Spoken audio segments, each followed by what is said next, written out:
මම දන්නේ නැහැ ඒක ගැන.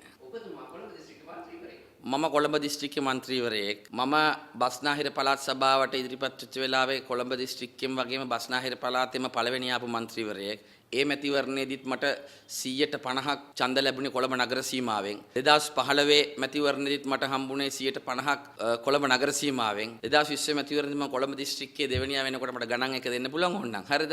මම කොළඹ නගර සීමාවෙන් තමයි 150ක් ගත්තේ. මේ පාර සුනාමි ආපු මැතිවරණයේත් මම පාර්ලිමේන්තු මන්ත්‍රීවරයෙක් වශයෙන් පත් වෙන්න මම ගත්තු සමස්ත ඡන්ද සංඛ්‍යාවෙන් 150ක් ලැබුණේ කොළඹ නගර සීමාවෙන්. හැබැයි ඉතින් මේ මැතිවරණ ව්‍යාපාරයේදී මම පෞද්ගලිකව සමහර ඉල්ලපු මට උදව් කරපු අපේක්ෂකයන් උදව් කරපු විනා පක්ෂයේ විසින් කොළඹ නගර සීමාවේ මැතිවරණයට මාව දායක කරගත්තේ නැහැ.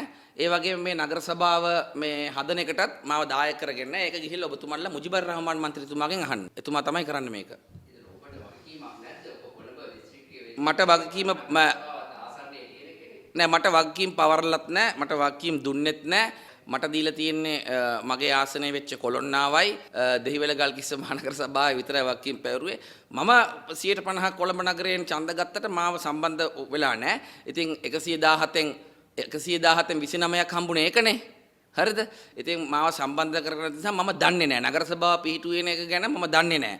ඒ වගේම නගරාධිපති අපේක්ෂක කවුද කියන එක ගැනත් මම දන්නේ නැහැ. දන්නේ නැති දෙයක් ගැන මට උත්තර දෙන්නත් බෑ.